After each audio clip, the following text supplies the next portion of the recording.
Please subscribe to our YouTube channel. Like and share this video.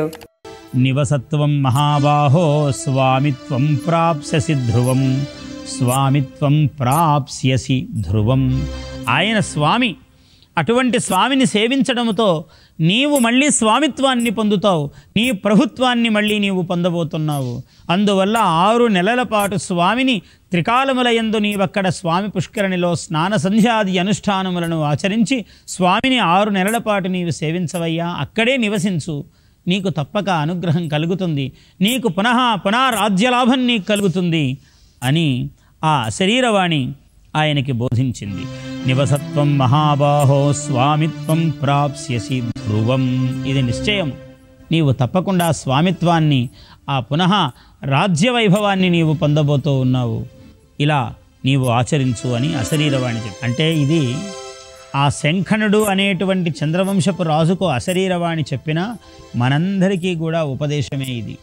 ఎందుకంటే 6 నెలల పాటు లేదా వెళ్ళిన ఒక్కరోజైనా పుష్కరిణిలో స్నానము చేసి ఆ త్రికాలములయందు స్వామి దర్శనము చేసి, కనీసం ఒక్కసారైనా స్వామి దర్శనము చేసి, ఒక్కసారైనా పుష్కరిణీ స్నానము చేసి ఆయన్ని గనక సేవించినట్లయితే పరమానుగ్రహం సంప్రాప్తిస్తుంది, ఏమి కోరితే అది లభిస్తుంది, సర్వరాజ్యలాభము కలుగుతుంది అని ఉపదేశం అందుతూ ఉన్నది మనకు కూడా. తచ్ఛ్రుత్వా వచనం తస్యాః గతశోకః ప్రసన్నధీః. ఇది ఈ విధంగా ఆయన ఇది వినిపించగానే గతశోకః ప్రసన్నధీః, ఆయన శోకము పోయినవాడై, ప్రసన్నధీః ప్రశాంతమైనటువంటి ప్రసన్నమైనటువంటి మనస్సు గలవాడై, ఆ రాజచంద్రుడు ఆరురోహ గిరేశృంగం పుణ్యం పరమపావనం, పుణ్యము పరమపావనము అయినటువంటి ఆ గిరిశృంగమును, గిరిశిఖరమును ఎక్కటం మొదలుపెట్టాడు. అది వేదపర్వతము, అందుకని ఆ పర్వతము ఎక్కేటప్పుడు చెప్పులను ధరించరాదు అన్నారు, పాదరక్షలు లేకుండా దాన్ని అధిరోహించాలి అన్నారు. ఇవాళ వేగము పెరిగిన రోజులలో అన్ని విధాలా ఎలా పడితే అలాగా సాగిస్తూ ఉన్నారు దర్శనాలు. అయినా బాహ్యవేషములు ఎట్లా ఉన్నా ఆంతరమైనటువంటి భక్తి నిశ్చలమై ఉన్నట్లయితే స్వామి అనుగ్రహం కలుగుతుంది.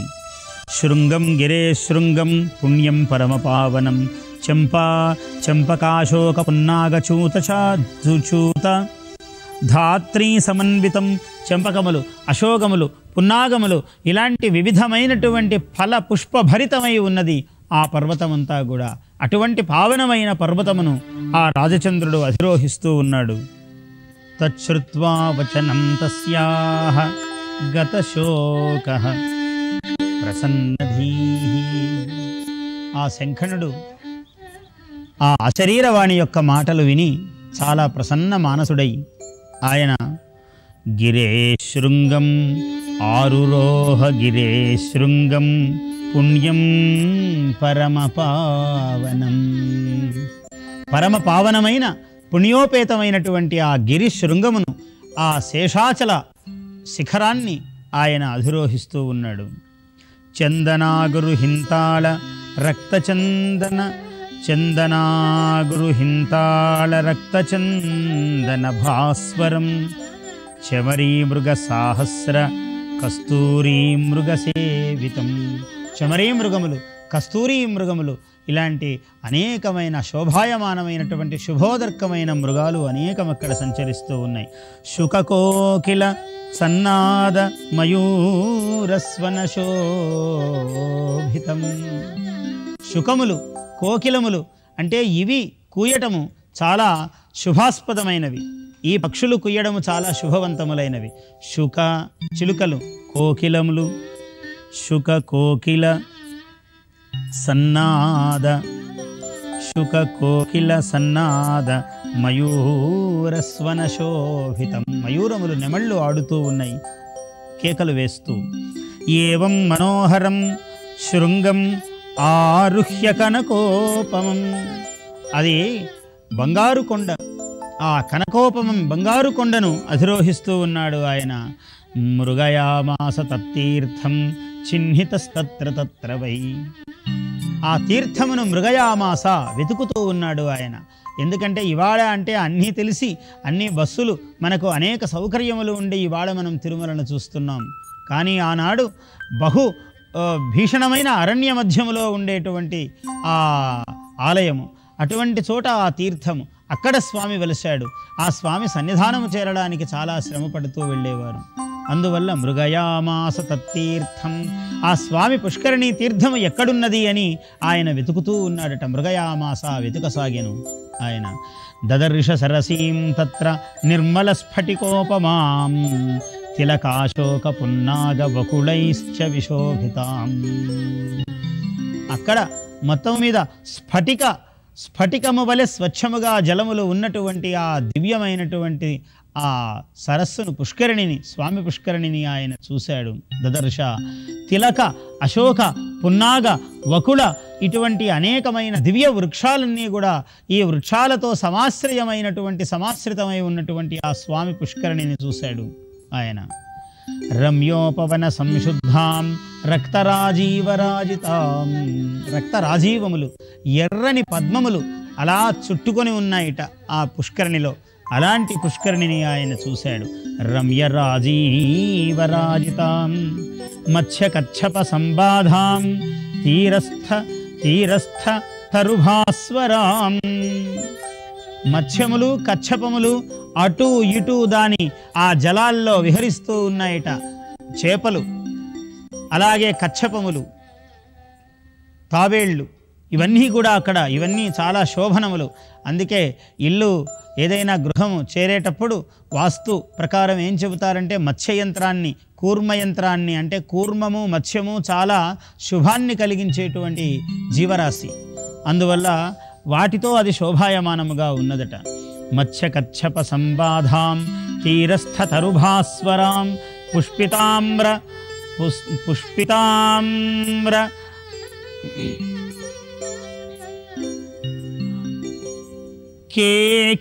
కేకారవాకులం. పుష్పిత ఆమ్ర అంటే అక్కడ మామిడి చెట్లు బాగా పూచి ఉన్నాయి. అటువంటి వాటి చేత కేకుల యొక్క, అంటే ఈ నెమళ్ళ యొక్క కేకారవముల చేత శోభిస్తూ ఉన్నది ఆ సరస్సు. అటువంటి దానిని తిలకైః బీజపూరైశ్చ వరైః శుక్లద్రుమైస్తథా. బీజపూరము అన్నారు, అంటే బీజములు బాగా నిండి ఉండేటువంటిది బీజపూరము అన్నారు. అంటే దాడిమి వృక్షములు, దాడిమి ఫలాలు, వాటిని బీజపూరములు అన్నారు. బీజముల చేత పూరింపబడుతూ ఉన్నది. శుక్లద్రుమైః, అక్కడ తెల్లని అశోకములు, ఎర్రని అశోకములు ఇవన్నీ కూడా ఉన్నాయి. పుష్పితైః కరవీరైశ్చ, కరవీరములు అంటే గన్నేరు, ఇలాంటి అనేకములైన గొప్ప వృక్షముల చేత శోభిల్లుతూ ఉన్నది ఆ స్థానమంతా కూడా. అశోకైః సప్తపర్ణైశ్చ, అశోక వృక్షములు, సప్తపర్ణములు, సప్తపర్ణి 7 ఆకుల అరటి చెట్లు కాబట్టి ఆ 7 ఆకుల అరటులతోనూ అది ప్రకాశిస్తూ ఉన్నది. కేతకైః అతి ముక్తకైః, కేతకీ వృక్షములు అక్కడ చాలా విరివిగా పెరిగి ఉన్నాయి. అన్యైశ్చ వివిధైః వృక్షైః పుష్పితైశ్చ మనోహరాం స్వామి పుష్కరిణీం దృష్ట్వా ప్రముమోద మహామనాః. ఆ ఇన్ని వృక్షములతో శోభిల్లుతూ ఉన్నటువంటి ఆ సన్నివేశమును, ఆ పుష్కరిణిని, స్వామి పుష్కరిణిని చూసి ఆయన చాలా పరమానంద భరితుడు అయ్యాడు ఆ శంఖనుడు. కృత్వాతు కుటికాం తత్ర నివాసమకరోతు బుధః.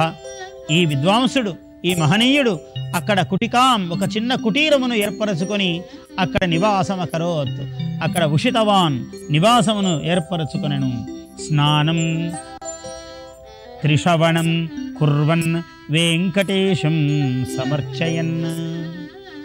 త్రిషవణ ముదకం అన్నారు కాబట్టి ఈ పాపహరములైనటువంటి మంత్రములతో త్రిషవణము 3 వేళలా స్నానములు చేయడము, అటువంటి వాటిని ఆ పాపహరములైనటువంటి స్నానములు, అలాంటి స్నానాలు చేస్తూ వెంకటేశం సమర్చయన్. వ్రతీచ నియతాహారో మాసషట్కం అవర్తత. ఆయన వ్రతీస్థండిలశాయీచ అన్నాడు రాముణ్ణి గురించి. కాబట్టి వ్రతమును ఆశ్రయించిన వాడై, అనువర్తిస్తున్నవాడై వ్రతి, అలాగే నియతాహారుడై, ఆహార నియమముతో మాసషట్కం అవర్తత, ఇలా 6 నెలలు ఆ మహానుభావుడు ఆ శంఖనుడు అక్కడ ఆ తిరుమల శిఖరాలలో గడిపాడట ఆయన. తతస్వామి సరోమధ్యాత్ ఉదతిష్ఠన్ మహాద్భుతం. ఆ స్వామి సరోవర మధ్యము నుంచి ఒక మహాద్భుతము ఉద్భవించినది అన్నాడు. అదేమిటో చెబుతూ ఉన్నాడు. తతః స్వామి సరోమధ్యాత్ ఉదతిష్ఠత్ మహాద్భుతం అనేక సూర్య సంకాశం శోభయచ్చ దిశో దశ. అనేక సూర్య సంకాశము, కోటి సూర్య ప్రభాభాసమానమైనటువంటి ఒక తేజస్సు దిశో దశ, దశ దిక్కులను శోభయచ్చ ప్రకాశింపజేస్తూ ఒక కాంతి పుంజము అందులో నుంచి వెలువడినది అని చెప్తున్నాడు. దివ్యం విమానం తత్రైవ తస్థౌ దేవః శ్రియఃపతి. ఒక దివ్య విమానము అందులో నుంచి ఉద్భవించినదట. ఆ స్వామి పుష్కరిణి సరో మధ్యము నుంచి ఒక దివ్య విమానము ఉద్భవించినది. అది దశదిక్కులను ప్రకాశవంతములు చేస్తూ ఆ విమానం ఉద్భవించినది. అటువంటి విమానములో మధ్యలో శ్రియఃపతి అయినటువంటి శ్రీ వెంకటేశ్వర స్వామి ఆసీనుడై కూర్చున్నాడట. ఆసీనం అంబుదశ్యామం ఆయతాక్షం అలంకృతం అన్నట్లుగా స్వామి అలాగా అంబుదశ్యాముడై అక్కడ ఆ మధ్యలో శ్రియఃపతి కూర్చుని ఉన్నాడు. శంఖచక్ర గదాపాణి శ్రీభూమి సహిత పరః.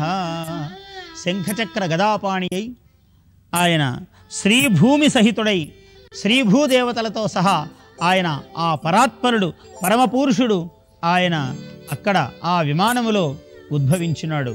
కృతం రాజభిరాక్రమ్య రాజ్యాద్ భ్రష్టోస్మి అభాగ్యతః రక్షమాం కరుణా సింధో మహోదార జగత్పతే.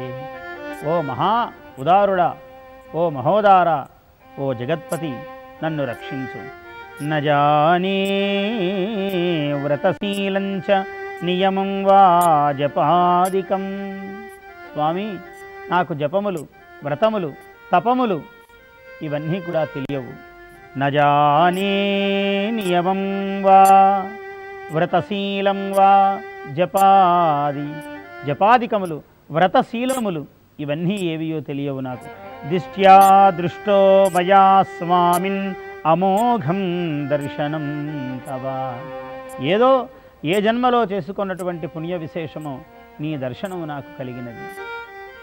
అమోఘమైనటువంటి నీ ప్రభావమును, మోఘము అంటే నిష్ఫలము, అమోఘం అనిష్ఫలమైన సఫలమైనటువంటి నీ దర్శనం, నీ జన్మ, నీ దర్శనం నా జన్మకు ఫలముగా లభించినది.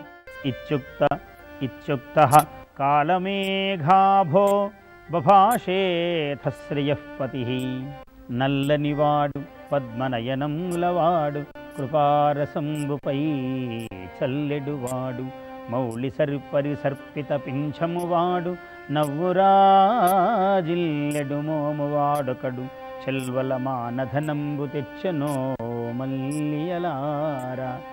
పోతన గారు భాగవతంలో చెప్పినట్లుగా అలా కాలమేఘాకృతి అయినటువంటి స్వామి, నీలమేఘ శరీరుడైనటువంటి స్వామి అలా నీలమేఘ సమానమైన మేఘ గంభీర భాషతో ఇలా అంటున్నాడు స్వామి. మా శుచస్త్వం మయా దత్తం స్వామిత్వం పూర్వమాగతం. నీకు క్రమక్రమాగతముగా తరతరాల నుంచి వస్తూ ఉన్నటువంటి ఈ స్వామిత్వము, రాజ్యం, నా దయాలబ్ధమైన ఈ రాజ్యము పోయింది అని నీవు బాధపడవలసిన పని లేదు, శోకింప పని లేదు. మా శుచః త్వం మయా దత్తం స్వామిత్వం పూర్వమాగతం యస్మాత్తవ మహాభక్తి స్వామి పుష్కరిణీ జలే. ఎందుకు నీకు దుఃఖం అవసరం లేదు అంటే, నీకు ఈ స్వామి పుష్కరిణి యందు ఉన్నటువంటి మహాభక్తి కారణముగా నీకు ఆ దుఃఖము దరిచేరదు నిన్ను. ఇటువంటి ఈ పరమ అనుగ్రహప్రాయమైనటువంటి వరాన్ని నీకు ప్రసాదిస్తున్నాను. ఏ కేచన సమాగత్య స్నానం కుర్వన్తి సంయతాః. ఎవరెవరైతే ఏ మహాత్ములైనా ఇక్కడకు వచ్చి సంయతులై నియమితులై స్నానము చేస్తారో స్వామి పుష్కరిణీ తీర్థే స్వామిత్వం ప్రాప్నుయుర్నరాః. స్వామి పుష్కరిణి, ఈ పుష్కరిణి పేరే స్వామి పుష్కరిణి అన్నారు.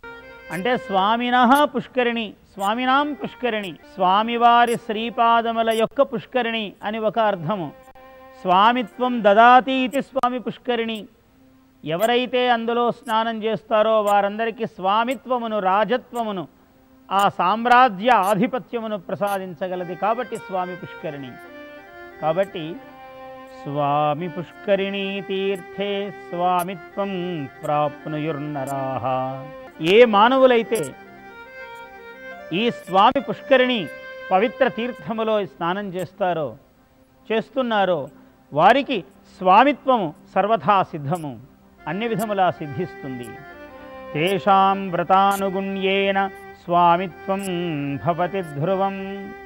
వారి వారి వ్రతములను నియమములను అనుసరించి ఫలము సంప్రాప్తిస్తూ ఉంటుంది. ఒకసారి దర్శనం చేసిన వారు, ఆ జల స్పర్శనము చేసిన వారు, జలములలో స్నానము చేసిన వారు, అలా నియతముగా 3 పూటలా స్నానము చేసిన వారు 6 నెలల పాటు స్నానము చేసి ఆ పుష్కరిణి తీర్థ జలమును సేవించిన వారు, ఇలా దాని వారు చేసినటువంటి దానికి అనుగుణముగా ఫలము లభిస్తుంది. ఆ వ్రతానుగుణముగా అన్నాడు. వ్రతానుగుణ్యేన స్వామిత్వం భవతి ధ్రువం స్యాద్ధి తేషాం పరాధీన భావలేశ కదాపిన. అటువంటి వారికి పరాధీన భావం అన్నదే లేదు. వారికి సర్వము స్వాధీనముగానే ఉంటుంది, పరాధీనం అన్నది రాదు. త్వం చ గత్వా మహీపాల కురు రాజ్యమకంటకం. ఓ మహీపాల, నీవు వెళ్ళి అకంటకమైనటువంటి రాజ్యమును పరిపాలించు, ఇంకా నీకు ఎటువంటి ఆపదలు రావు. త్వం చ గత్వా మహీపాల కురు రాజ్యమకంటకం. అకంటకమైన రాజ్యమును నీవు పరిపాలించు. సమక్షం దేవదేవానాం ఇత్యుక్త్వా అంతరధీయత. ఈ దేవదేవానాం ఇత్యుక్తం, దేవదేవతల యొక్క సమక్షములో, సామాన్యంగా దేవీ దేవతలు అంటుంటారు. అంటే దేవి అంటే స్త్రీలింగమని, దేవత అంటే పుంలింగమని అలా భావించి దేవీ దేవతలు అంటుంటారు. అలా అనవలసిన పని లేదు. దేవత అంటే పురుషుడు కావచ్చు, స్త్రీ కావచ్చు. కాబట్టి దేవత అంటే చాలు, దేవీ దేవతలు అనవలసిన పని లేదు ఆ పదాన్ని. సమక్షం దేవదేవానాం ఇత్యుక్త్వాంతర్హీయత. దేవదేవతలు, దేవానాం దేవతాః, దేవతలకే దేవతలైనటువంటి బ్రహ్మాదులందరూ కూడా అక్కడ ఉండగా వారందరి సమక్షములో ఆయన ఈ మాటలు చెప్పి, ఓ రాజా, నీవు నిష్కంటకముగా అకంటకముగా నీ రాజ్యమును నీవు పరిపాలించుకో. ఇదిగో నీకు పునః ఈ వరాన్ని ప్రసాదిస్తున్నాను. ఎందుకంటే స్వామి పుష్కరిణిలో నీవు బద్ధశ్రద్ధుడవు, బద్ధభక్తుడవు నీవు, కాబట్టి నీకు ఈ మహాఫలం సిద్ధిస్తున్నది అని చెప్పి స్వామి అంతర్ధానమయ్యాడు. ఫుల్ల హృదంబుజాః శంఖణోపి మహారాజः సభార్యో హృష్టమానసః. ఇప్పుడు ఇంకా శంఖనుడు మహారాజు, ఆయన ఎంతో సంతోషముతో భార్యతో సహా ఆయన పరమానందమును పొందుతూ ఉన్నాడు. ఆ మహారాజు అవరుహ్య గిరేస్తస్మాత్ స్వం చ దేశం జగామః. ఆ గిరివరము నుండి, ఆ తిరుమల గిరి నుండి అలా నెమ్మదిగా దిగి అక్కడి నుంచి ఆయన రాజ్యమునకు బయలుదేరి వెళ్ళాడు పరమానంద హృదయుడై. తద్రాజ్యహారిణః సర్వే పరస్పర జిగీషయా. ఇంతలో ఆ రాజ్యమును హరించి ఉన్నటువంటి దుర్మార్గులు ఎవరైతే సచివులు ఉన్నారో, సామంతరాజులు, వారందరూ పరస్పర కలహముతో ఒకరినొకరు జయించాలి అనేటువంటి కాంక్షతో అందరూ కూడా మమ రాజ్యమిదం రాజ్యం మమైవేత్యుద్యతాయుధాః. ఇది నా రాజ్యము, ఇది నాకే ఉండాలి, నాది నాకే ఉండాలి అని పరస్పరము వాళ్ళు కలహించుకుంటూ అన్యోన్యం ఆహతాః సంతః పరిక్షీణాశ్చతే భవన్. ఇలా ఒకరినొకరు ఈ రాజ్యం నాది అంటే నాది అని పోట్లాడుకుంటూ, ఈ రాజుగారిని వంచడంలో నేను ప్రధాన పాత్ర వహించాను కాబట్టి నాది అంటే నాది అని వాళ్ళందరూ పరస్పర కలహములతో ఆ రాజ్యమును ఉద్యతాయుధాః, ఒకరి మీద ఒకరు ఆయుధములను ప్రయోగించుకొని పరిక్షీణ బలాః, వారందరూ చాలా పరిక్షీణమైనటువంటి బల సంపన్నులై, అంటే ఆ బలమంతా తరిగిపోయింది, బలహీనులైపోయారు వాళ్ళందరూ కూడా. ఇలా పరిక్షీణాశ్చతే అభవన్, అలా చాలా బలహీనులైపోయి ఎందుకంటే ఇది చాలా కౌటిల్యముతో మోసముతో సంపాదించినటువంటిది కాబట్టి దీనిలో నాది ప్రధాన పాత్ర ఉన్నది అని ఒకరొకరు కలహించుకుంటూ ఒకరికి ఒకరు బలమును అపహరించుకుంటూ అందరూ బలహీనులైపోయారు. మధ్యేస్మాకం నకస్యాపి రాజ్యం తస్యైవ తద్భవేత్. ఇలా పోట్లాడుకుని ఒక నిర్ణయానికి వచ్చారు. ఆయన రాజ్యం ఆయనకి ఇచ్చేద్దాం, నీకు వద్దు నాకు వద్దు అనే నిర్ణయానికి వచ్చారు. ఏది? ఆ స్వామి పుష్కరిణిలో స్నానము చేసిన 6 నెలల పాటు స్వామిని సేవించిన పుణ్యఫలము అన్నమాట. అందుకని వాళ్ళ బుద్ధిలోనే మార్పు వచ్చింది. ఎవరైతే ఆయనకి మోసం చేశారో, వంచించి రాజ్యమును అపహరించారో అటువంటి వారిలో చాలా మార్పు కలిగినది వారి మనస్సులలో. ఇది ఆయన రాజ్యము, ఆయనకే ఉండని, మనము అన్యాక్రాంతముగా వంచనతో సంపాదించిన రాజ్యం ఇది అని అనుకున్నారు. ఇతి నిశ్చిత్య మనుజాః ప్రేరితా రాజభిస్తదా గోదావరీ తీరదేశే శంఖణం దదృశుర్ముదా. ఇలా ప్రజలతో అందరూ చెప్పగా ఈ ప్రజలందరూ వచ్చారు రాజుగారిని చూడ్డానికి. ఇంకా రాజుగారు పట్టణం చేరలేదు. శంఖనుడు మార్గమధ్యములో ఉన్నారు. అందరూ ఆ గోదావరీ తీరములో ఉన్నాడు. ఆయన గోదావరీ తీరానికి వచ్చి, ప్రభు నమస్కారము. ఇతి నిశ్చిత్య మనుజాః ప్రేరితా రాజభిస్తదా గోదావరీ తీరదేశే శంఖణం దదృశుర్ముదా. ఆ శంఖణుణ్ణి గోదావరీ తీరములో అందరూ చూసి, తవరాజ్యం మహాభాగ తుభ్యం దత్తంచ రాజభిః. ఓ రాజా, నీ రాజ్యము నీకే ఇచ్చేశారు. మళ్ళీ ఈ రాజులందరూ, సామంత రాజులందరూ కూడా, ఇదిగో ఈ రాజ్యమును మీరు తీసుకోండి, ఇంకా వచ్చి త్వరగా. ఆగచ్చ భుంక్ష్వ రాజ్యం తదిత్యుక్తః తైర్మహీపతిః. ఆగచ్చ, త్వరగా రండి. భుంక్ష్వ, అనుభవించు, భోగించు, భుజించు. రాజ్యం తదిత్యుక్తః అని ఈ రాజ్యమును మళ్ళీ మీరే అనుభవించండి, మీరొచ్చి స్వాధీనము చేసుకోండి. ఆ రాజులందరూ ఇలా కలహించుకుని మీ రాజ్యము మళ్ళీ మీకే ఇవ్వాలని అంతా నిర్ణయించుకున్నారు. మా ద్వారా తమకు వార్త చెబుతున్నారు అని మహీపతికి విన్నవించారందరూ కూడా. స్వకం దేశం యయౌ రాజా కాంభోజం నామతః పేరు రీత్యా కాంభోజము అనేటువంటి ఆ రాజ్యమునకు చేరి ఆయన తన రాజ్యాన్ని తాను స్వీకరించాడు. Please subscribe to our YouTube channel. Like and share this video.